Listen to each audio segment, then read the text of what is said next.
Hi friends, welcome to Sindu channel. நம்ம இன்றைக்கி என்ன பார்க்க போகிறோன்னா ஒயிட் பகாரியா. அடுப்பை பற்ற வச்சு அதில் ஒரு பாத்திரத்தை வச்சு அதில் கொஞ்சம் பட்டை, லவங்கம், ஏலக்காய் சேர்த்துட்டு அந்த எண்ணெயிலேயே நம்ம புதினா சேர்க்கும் போது நல்ல மணமாக இருக்குங்க. அதோட கொஞ்சம் கொத்தமல்லி, ஒரு 4 பச்சை மிளகாய் சேர்த்துக்கலாம். இதோடவே கொஞ்சம் வெங்காயம் சேர்த்து நல்லா பொன்னிறம் மாற வரைக்கும் நம்ம வதக்கிக்கலாம்.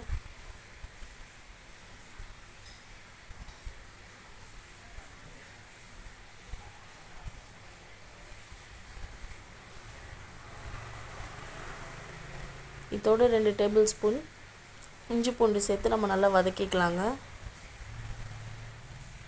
இது ஒயிட் பகாரின்றதுனால நிறைய பேர் தக்காளி சேர்க்க மாட்டாங்க. நான் ஃப்ளேவருக்காக ஒரே ஒரு தக்காளி மட்டும் சேர்த்துக்கிறேன்.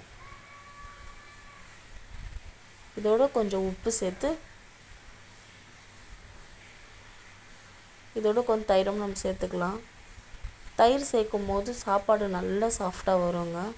இதோட பச்சை வாசனை போகிற வரைக்கும் நம்ம நல்லா கலரிக்கலாம். நான் இன்றைக்கி வீட்டு அரிசி எடுத்துருக்கேங்க. நீங்கள் எந்த அரிசி எடுக்கிறீங்களோ அதுக்கேற்ற மாதிரி அளவு தண்ணி சேர்த்துக்கோங்க. வீட்டு அரிசின்றதுனால 1 கிளாஸ் அரிசிக்கு 2 கிளாஸ் அளவு தண்ணி நான் சேர்த்துருக்கேங்க. தண்ணி நல்லா கொதிச்சிச்சு. இப்போ நம்ம அரிசியை சேர்த்துக்கலாங்க.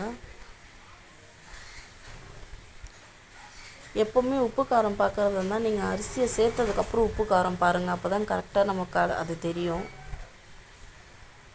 இப்போது தட்டு போட்டு மூடிட்டு தண்ணி கொஞ்சம் வத்துற வரைக்கும் நம்ம வெயிட் பண்ணலாம். ஒரு கலரிட்டு திரும்பவும் நம்ம தண்ணி சுண்டுற வரைக்கும் வெயிட் பண்ணலாம்.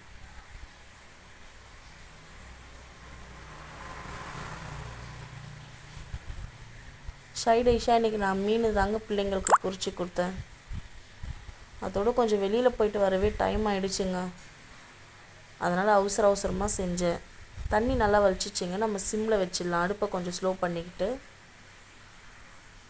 20 நிமிஷம் கழித்து நம்ம ஓப்பன் பண்ணி பார்த்தா நல்லா மலர்ந்துருக்குங்க சாப்பாடு.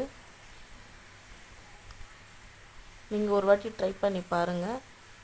உங்களுக்கு பிடிச்சிருந்தா என் வீடியோ லைக் பண்ணுங்கள், ஷேர் பண்ணுங்கள், சப்ஸ்கிரைப் பண்ணுங்கள், பெல் ஐக்கானையும் கிளிக் பண்ணிவிடுங்க. வேறு ஏதாவது செய்யணுன்னாலும் நீங்கள் எனக்கு கமெண்ட்டில் சொல்லுங்கள். பாய்.